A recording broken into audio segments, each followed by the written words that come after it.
देखें, इस चैप्टर के अंदर हम डिस्कस करेंगे कि एक इंफॉर्मेशन सिस्टम क्या होता है। इससे के अंदर हमारे पास उसने 3 ऑब्जेक्टिव रखे हैं इस चैप्टर के। पहला ऑब्जेक्टिव जो वो डिस्कस करता है इसमें वो है इंफॉर्मेशन सिस्टम को आइडेंटिफाई करना, उसको डिफाइन करना, ताकि उसके जो मेजर कंपोनेंट्स हैं वो हमें क्लियर हों। सेकंड पोर्शन जो कि आपके पेपर में नहीं आएगा, उसे आपने पढ़ना है, उसको करना है आपने, वो है हिस्ट्री ऑफ इंफॉर्मेशन सिस्टम। देखें, ये थोड़ा आपके बैकग्राउंड नॉलेज के लिए चीज़ें होती हैं, ये भी इम्पॉर्टेंट हैं कि आप ये तो नहीं कह सकते ना कि मैं सी लैंग्वेज के अंदर काम करता हूँ। ये आपको पता ही नहीं कि सी लैंग्वेज आपकी कब बनी, कैसे बनी, किस बेसिक कंपाइलर से या इंटरप्रेटर से उसका ओरिजिन हुआ। तो हिस्ट्री के अंदर कई चीज़ें इनकरेजिंग होती हैं। इंसान ग्रास रूट लेवल से आसमान पर जाता है, आसमान से गिरता है नीचे। तो हर प्रोफेशन के, हर सब्जेक्ट के, हर एरिया के सक्सेस फैक्टर होते हैं, उसका एक एवोल्यूशन पीरियड होता है। कंप्यूटिंग हमारे पास एक ऐसी चीज़ है जो कि काफ़ी डेकेड्स के अंदर इवॉल्व हुई है, सेंचुरीज के अंदर नहीं हुई है। Mathematics as a glorious subject हमारे पास जो है ना वो 2000 ईयर्स से एग्जिस्ट करता है। लेकिन आपकी electrical engineering, computer science, network engineering, हमारी टेलीकॉम इंजीनियरिंग, हमारी सॉफ्टवेयर इंजीनियरिंग, हमारी मैन्युफैक्चरिंग, इन सभी चीज़ों के टोटल कंट्रीब्यूशन से आज आपको एम्बेडेड टेक्नोलॉजी और इंफॉर्मेशन सिस्टम्स मिलते हैं। इंफॉर्मेशन सिस्टम आपके पास किसी एक वर्चुअल इन्वायरमेंट की तरह ना इंसान को कैप्चर करते हैं। अब यहाँ पर जो थर्ड पार्ट ये डिस्क्राइब करता है इस चैप्टर के अंदर, तो वो एक आर्टिकल है, does it matter by Nicholas Carr. तो ये आर्टिकल भी आप लोगों ने पढ़ना है, इसको आपने असाइनमेंट के तौर पे पढ़ना है और इसके 10 मेन पॉइंट्स आपने लिख के मुझे असाइनमेंट में सेंड करने हैं। So this is all about the information system. अब यहाँ पर ये इंट्रोड्यूस करता है फर्स्ट पोर्शन के अंदर, इंट्रोडक्शन। हमारे पास ये वही चीज़ें हैं जो हमने बेसिक सॉफ्टवेयर इंजीनियरिंग के अंदर पढ़ी हैं। फॉर एग्जांपल ये कहता है, if you are reading this you are most likely taking a course in information systems. But do you even know that the course is going to cover? When you tell your friends or your family that you are taking a course in information, you can explain what is about. कि यार जब आप एक course पढ़ते हैं तो सारी बात है कि आपको पता होगा कि ये कोर्स क्या है, किसके बारे में है, क्यों है। इसमें हमारे पास आएंगे कंप्यूटर्स, डेटाबेस, एक्सेल। ये चीज़ें वो हैं जो कि जनरल पब्लिक को पता होती हैं। यहाँ पे ये आपसे बात करता है कि जब आप फ्रेंड्स एंड फैमिली के साथ बात करते हैं, फ्रेंड्स एंड फैमिली तो कंप्यूटर साइंस की नहीं ना होती कि वो स्टूडेंट, वो जो आपके कज़न्स हैं, आपके मोहल्लेदार हैं, आपके पेरेंट्स हैं, तो वो लोग जो हैं वो कोई कंप्यूटर साइंटिस्ट होंगे। They have the orientation, little orientation of computers, they have little orientation of databases, or they are working in Excel. So when you talk to them about information system, they are not so aware about it. You need to be different from them. Unfortunately हमारे अपने profession के बहुत से लोग हैं जो information system को सही आइडेंटिफाई नहीं करते। मैंने आपको लास्ट ओरिएंटेशन लेक्चर में भी एक बात कही कि मेरे भाई, बना आप इंफॉर्मेशन सिस्टम ही रहे हैं। अगर आप देखें ना अपनी प्रपोजल को, लाइब्रेरी सिस्टम जो है, बैंक सिस्टम है, स्कूल सिस्टम है ये इन्फॉर्मेशन सिस्टम है, लेकिन you see in your proposal आपने कहीं भी नहीं लिखा होगा कि ये इन्फॉर्मेशन सिस्टम है। मैं आपको एक ओपन ऑप्शन देता हूं कि आप लोग अपने ग्रुप के अंदर अपने प्रोजेक्ट्स के टाइटल्स को अगर शेयर करते हैं ना, तो उन टाइटल्स के ऊपर अगर आप गौर करेंगे, यू विल सी कि वो हमारे पास इंफॉर्मेशन सिस्टम के ही प्रोजेक्ट हैं। ऑनलाइन सेल परचेज हमारे पास इंफॉर्मेशन सिस्टम भी है, हमारे पास एक ट्रांजैक्शनल मैनेजमेंट सिस्टम भी है, और आपके पास एक मार्केटिंग सिस्टम भी है। तो ये हमारे सॉफ्टवेयर के पर्सपेक्टिव में देखा जाएगा कि हमारे पास ऑनलाइन सेल परचेज के अंदर आपने जस्ट इंफॉर्मेशन सिस्टम कितना बनाया है और ट्रू ट्रांजैक्शन मैनेजमेंट सिस्टम कितना बनाया है। यहाँ पर ये मुख्तलिफ डेफिनेशंस देता है इंफॉर्मेशन सिस्टम की। अब ये इसको थोड़ा सा वहीं पे लेके चलता है जो इसने चैप्टर नंबर 1 के अंदर, ये अपने सेक्शन 1 के अंदर मेंशन किया है कि information system is the study of complementary networks of hardware and software that people and organization use to collect, filter, process, create and distribute data. सदाबहार डेफिनेशन है कि भाई हार्डवेयर होगा, सॉफ्टवेयर होगा, लोग होंगे, ऑर्गेनाइजेशन होंगे, वो डाटा को फिल्टर करेंगे, कलेक्ट करेंगे, प्रोसेस करेंगे और क्रिएट करेंगे।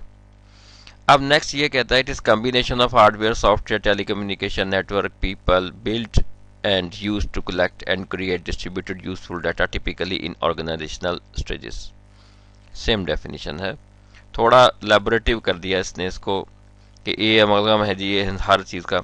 नेक्स्ट आता है information systems are interrelated components working together to collect, process, store and disseminate information to support decision making. This is a very crucial definition of information system. यहाँ पर जो लफ्ज ये बोलता है ना, to support decision making, coordination, control system and visualization in an organization, this is the true concept of information system. यहाँ copy pencil के ऊपर नोट कर लीजिए एक चीज़ आप लोग, या कहीं पे से याद रखिए कि दो तरह के हमारे पास सिस्टम्स हैं। एक को हम कहते हैं सिंपल इंफॉर्मेशन सिस्टम और एक को कहते हैं मैनेजमेंट इंफॉर्मेशन सिस्टम। अब हमारे एक इंटरनेट के ऊपर आप अगर सर्च करेंगे स्लाइड्स को तो आपको MIS की स्लाइड्स भी बहुत सी मिल जाएंगी और IS की भी। देखें MIS जो होती है वो सिर्फ और सिर्फ डिसीजन मेकिंग की इंफॉर्मेशन होती है जो कि एग्जेक्टिव्स को देते हैं। इंफॉर्मेशन सिस्टम में तो ऑपरेशनल नॉलेज भी आता है। आपकी मशीनरी है, मशीनरी के अंदर सॉफ्टवेयर लगे हुए हैं, कितनी मशीनरीज कितने घंटे लग चली आज, कितनी बिजली कंज्यूम की, कितनी उन्होंने वेस्टेज की, कितनी प्रोडक्शन दी। अब ये सारा कुछ आपकी मशीनरी की ऑपरेशनल वर्किंग के अंदर आता है, डिसीजन मेकिंग के अंदर नहीं आता। मशीनरी ने कल 8 घंटे काम किया था, ठीक है तो किया था, आज फिर 8 घंटे काम किया, बहुत अच्छी बात है, कल फिर 8 घंटे ही करेगी, इसका डिसीजन मेकिंग से कोई ताल्लुक नहीं। हाँ अलबत्ता मशीनें जो हैं वो 8-8 घंटे काम करके प्रोडक्शन तो बहुत सारी दे रही हैं लेकिन वो बिक नहीं रही है, तो मशीन को 8 घंटे ऑपरेट करना है कि नहीं करना, this relates to management information system. So management के रिलेटेड अगर इंफॉर्मेशन है कि ट्रूली सॉफ्टवेयर मैनेजमेंट को सपोर्ट करते हैं in their decision making, in their organization management, then we call it a management information system. So these are the three definitions of information system. The first definition and second definition relates to general information system. The third definition also covers the management information system.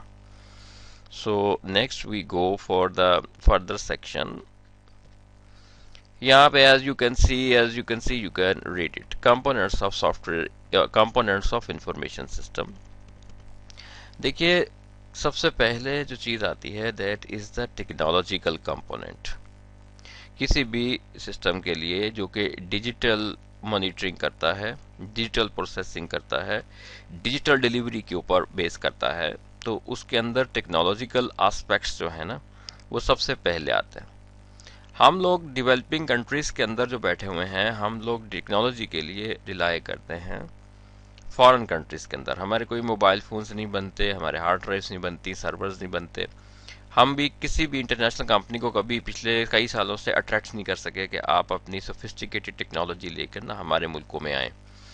वजह यह है कि यहाँ पे security issues हैं, बिजली के issues हैं, फिर वो जो टेक्नोलॉजी आएगी उसे ऑपरेट करने के लिए मल्टीपल कंट्रीज से जो फॉरेनर्स आएंगे उनके लिए यहाँ पे आपको एक ऐसी इन्वायरमेंट क्रिएट करनी होगी जहाँ पे वो हेल्दी तरीके से काम कर सकें। तो बहरहाल इस तरफ हमारी गवर्नमेंट की तवज्जो कम रही है।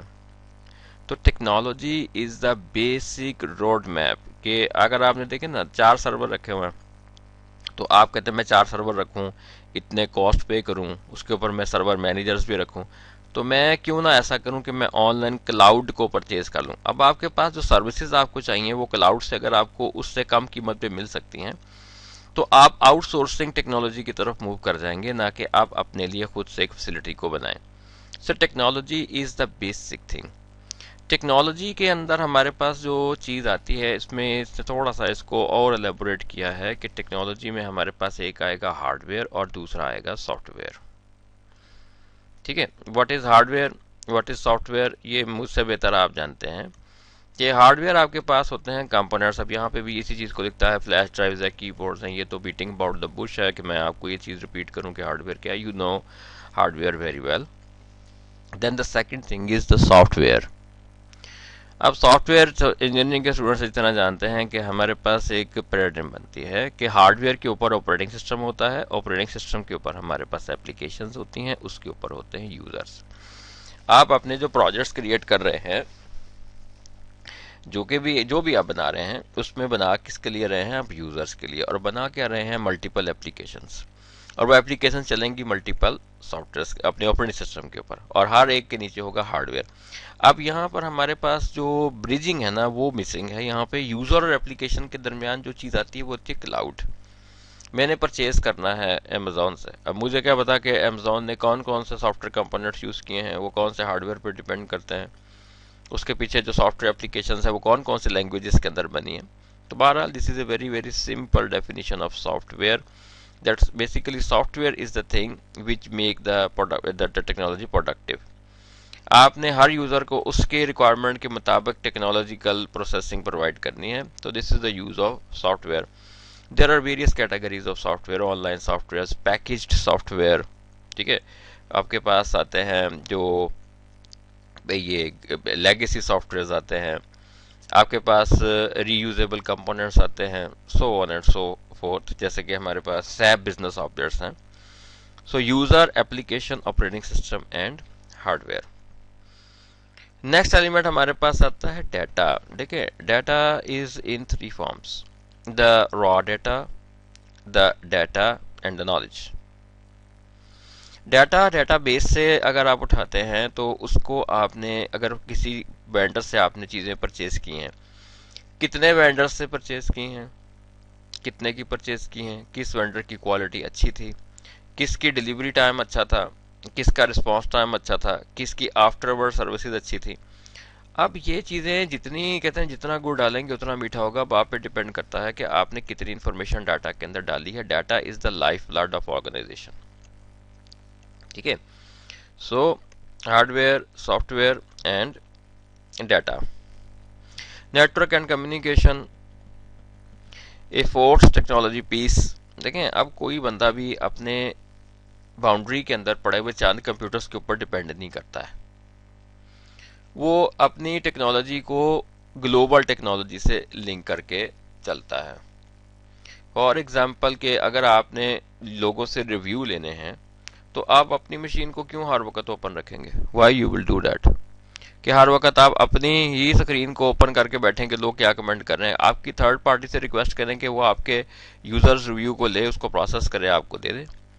ज़रूर आपने अपने बंदे भी रखने हैं, मशीनरी भी रखनी है, तो इसके लिए आपको नेटवर्क और कम्युनिकेशन की ज़रूरत पड़ेगी। उसके बाद नेक्स्ट थिंग आती है हमारे पास people. What are people?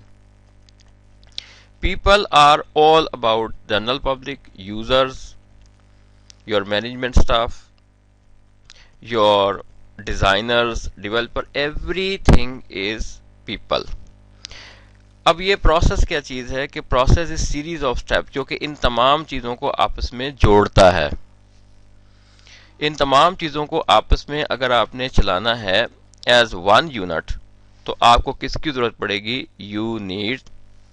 Process में हमारे पास ये इसे इस तरह डिफाइन करता है, the last component of information system is process. A process is series of steps undertaken to achieve a desired outcome और goal. Information systems are becoming more and more integrated with organizational process. देखिए अब आपके पास यहाँ पे जिन processes की ये बात करता है, एक तो आपके पास वो प्रोसेसेस हैं जो ऑलरेडी चल रहे हैं, जैसे सेल है, परचेज है, इन्वेंट्री है, हमारे पास कम्युनिकेशन है, हमारे पास पे रोल मैनेजमेंट है, अटेंडेंस सिस्टम है।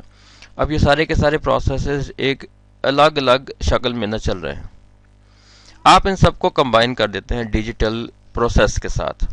जब आप इसे एक डिजिटल प्रोसेस के साथ कंबाइन कर देंगे तो ये सारे प्रोसेस मिलकर एक बड़े प्रोसेस में कन्वर्ट हो जाएंगे और इसे हम कहेंगे इंफॉर्मेशन सिस्टम। ठीक है जी, आप इसकी डेफिनेशन को पढ़ लीजिएगा। नेक्स्ट आपके पास जो चीज़ आती है वो आती है रोल ऑफ इंफॉर्मेशन सिस्टम। देखिए अब ये इतना जो है हिस्टोरिकल रोल, इसको मैं आपको नहीं पढ़ा सकता हूँ ना, इसको पढ़ाने की कोई ज़रूरत है। इसको आप लोगों ने खुद रीड करना है कि हमारे इंफॉर्मेशन सिस्टम्स ने क्या रोल प्ले किया है। अब ये रोल ये शुरू करते हैं 50s से 60s तक। फिर आपके पास पीसी रेवोल्यूशन आई है, आपने इंट्रोडक्शन कंप्यूटर के अंदर पढ़ा हुआ है कि पर्सनल कंप्यूटर की रेवोल्यूशन आई। फिर 80s के अंदर क्लाइंट सर्वर इन्वायरमेंट आया। क्लाइंट सर्वर इन्वायरमेंट के बाद हमारे पास वर्ल्ड वाइड वेब और ई कॉमर्स आए। ठीक है, यहाँ पे अमेजोन की एग्जांपल लिखता है। वेब 2.0 आया। फिर पोस्ट पीसी वर्ल्ड आई है। पोस्ट पीसी वर्ल्ड में हमारे पास जो है ना काफ़ी ड्रास्टिक इम्प्रूवमेंट आई हैं, पर्सनल डिजिटल असिस्टेंट्स आए हमारे पास। अब ये एक टेबल है, इरा ऑफ बिजनेस कंप्यूटिंग। यहाँ पे मेन फ्रेम की बात करता है ये, फिर बात करता है पीसीज की, फिर क्लाइंट सर्वर की, फिर वर्ल्ड वाइड वेब की, फिर वेब 2.0 की, मिड 20s में आया, फिर पोस्ट पीसी। पोस्ट पीसी में हमारे पास हैंड हेल्ड डिवाइसेस आई हैं। कंप्यूटर का जो एक ट्रेडिशनल कॉन्सेप्ट था कि कीबोर्ड होगा, माउस होगा, उसमें टेबल होगा, उसके अंदर बहुत सी केबल्स होंगी। वायरलेस टेक्नोलॉजी ने हमें आपस में लिंक किया। हमारे पास टेलीकॉम कम्युनिकेशन ने हमें बे इंतहा आउट क्लास किस्म की आउटसोर्सिंग की फैसिलिटी प्रोवाइड की है। अब ये टेबल आप लोग देख लीजिएगा, इस टेबल को ज़हन में रखें। वैसे ये चीज़ें आप लोगों को आनी चाहिए, आपसे कॉमन अगर बंदा कोई डिस्कस करता है तो आप उसे ये समझा सकें। आगे ये एक डिबेट है, इस डिबेट को मैं इसमें नहीं लेके आऊँगा। ये डिबेट आप करें अपने प्रोजेक्ट्स के अंदर। Can information system bring competitive advantage? देखिए, आप जिन लोगों को भी इंफॉर्मेशन सिस्टम बना के दे रहे हैं ना, अभी हम आप लोगों को इनकरेज करते हैं कि भाई आप अगर सॉफ्टवेयर बना रहे हैं ना, तो आप रियल टाइम फॉर्म्स के सॉफ्टवेयर बनाएं। उन फॉर्म्स को कहें कि ये आपसे सॉफ्टवेयर परचेज करें, उन्हें आप कन्विंस करें कि ये जो आपके सॉफ्टवेयर हैं उन्हें कम्पिटिटिव एडवांटेज प्रोवाइड करेंगे। सी, अब यहाँ पे ये वॉलमार्ट की एक केस स्टडी है कि वॉलमार्ट वर्ल्ड्स लीडिंग रिटेलर कैसे बना है। You read this case study at your own. तो यहाँ पे ये चैप्टर की समरी देता है, फिर इसमें कुछ क्वेश्चंस हैं। इन क्वेश्चंस को मैं रीड करता हूँ। इन क्वेश्चंस को आपने बतौर असाइनमेंट मुझे जो है ना वो सेंड करना है। ये शॉर्ट क्वेश्चंस आपके पेपर के लिए इम्पॉर्टेंट हैं। इसमें है जी 5 कंपोनेंट्स कौन से हैं इंफॉर्मेशन सिस्टम के, ठीक है। एग्जाम्पल थोड़ी सी बताएं, 5 या 6 के इंफॉर्मेशन सिस्टम हार्डवेयर क्या होता है। हमारे पास Microsoft window is an example of which component of information system. जाहिर बात है कि ऑपरेटिंग सिस्टम है। What is application software? What roles do people play in information system? What is definition of a process? What was invented first? The personal computer or the internet? इसको आपने ज़रा answer करना है। ये questions आपने answer करने हैं। ये 3 या 4 लाइनों का आंसर है, इसको आपने असाइनमेंट में करना है। एक्सरसाइज ये देता है, एक्सरसाइज को आप लोगों ने पढ़ना है। इस एक्सरसाइज के अंदर आपने फर्स्ट 3, आगे ये है ना ये पोस्ट पेज वगैरह ये ज़्यादा डिटेल हो जाते हैं। फर्स्ट 3 के लिए आपने एक एक पैराग्राफ लिखना है। So this is all about your lecture about the information system. Next lecture जो मैं आपके साथ शेयर करूंगा that is about the hardware. देखें, ये लेक्चर मैं आप लोगों को व्हाट्सएप के अंदर या यूट्यूब के ऊपर शेयर करूंगा। ये लेक्चर सीरीज़ है मेरी, एक एक करके मैं इन लेक्चर्स को ना आपके साथ डिस्कस करता जाऊंगा। किताब सामने रख के आप इसको पढ़ें, कोशिश करें कि जो एग्जांपल्स आप दे रहे हैं ना वो उन प्रोजेक्ट्स की एग्जांपल दें जो प्रोजेक्ट्स आप लोग बना रहे हैं। I will be happy to see all those examples जो कि आपके अपने बीएस के फाइनल प्रोजेक्ट से रिलेट करती हैं। आप एक चीज़ मुझे लाजमी तौर पर लिख के देंगे, जो मैं आपसे क्वेश्चन पूछूंगा कि आप लोग जो फाइनल के प्रोजेक्ट्स कर रहे हैं उसमें इंफॉर्मेशन सिस्टम का पार्ट कितना है, डाटा प्रोसेसिंग का पार्ट कितना है, इंफॉर्मेशन का पार्ट कितना है। यहाँ पे हमारे पास जो डाटा प्रोसेसिंग आ रही है ना, वो डाटा प्रोसेसिंग डिसीजन मेकिंग की भी आ रही है और वो मार्केटिंग की भी आ रही है। बेसिकली तो मार्केटिंग ही कर रहे होते हैं ना आप एक पोर्टल को बनाते हैं, बड़ा खूबसूरत, बड़ा कन्वीनियंट, बंदा 2-4 क्लिक करे, उसको पता हो मैंने चीज़ कैसे परचेज करनी है, कैसे सेल करनी है। अभी अगर आप जाते हैं ना किसी भी फाइबर के ऊपर चले जाना, कि फाइबर की भी इतनी कोई वैल्यू नहीं रह गई है। अब लोगों ने अपने क्लाइंट्स ढूंढ के ना क्लाइंटेज जो ना प्रोवाइड करनी शुरू की हुई है।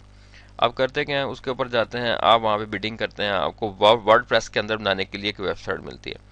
ज़्यादातर इंफॉर्मेशन सिस्टम ही होते हैं, उसमें डाटाबेस का पार्ट कम होता है, इंफॉर्मेशन सिस्टम का पार्ट ज़्यादा होता है। दुकानदारों को क्या होता है कि उनकी मार्केटिंग हो, क्लाइंट तक इन्फॉर्मेशन पहुंचे, अगर किसी के पास कोई चीज़ पड़ी है तो उसके डिज़ाइन उन तक पहुंचे, और वो जो सारे डिज़ाइंस हैं वो एक एक करके यूज़र देख सके, उसको समझ सके, उसके ऊपर जो है वो अपनी राय दे सके, ताकि वेंडर को भी आसानी हो कि यार ये चीज़ मैंने इसको सेल करनी है तो कस्टमर नीड क्या है, डिमांड क्या है, प्राइस के ऊपर बार्गेन हो, डिस्कशन हो।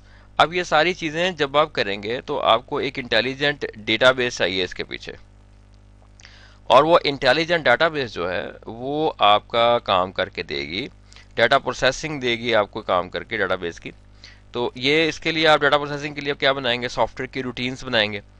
तो वो सॉफ्टवेयर रूटीन्स आपके बिजनेस प्रोसेस के मुताबिक बनेंगी, और जब आप बिजनेस प्रोसेस को अपने सॉफ्टवेयर के साथ जोड़ेंगे तो ये एक बड़ी चीज़ बन जाएगी, और इस बड़ी चीज़ को मिला के हम कहेंगे this is information system by data processing. General information system नहीं है, it is basically information system by data processing.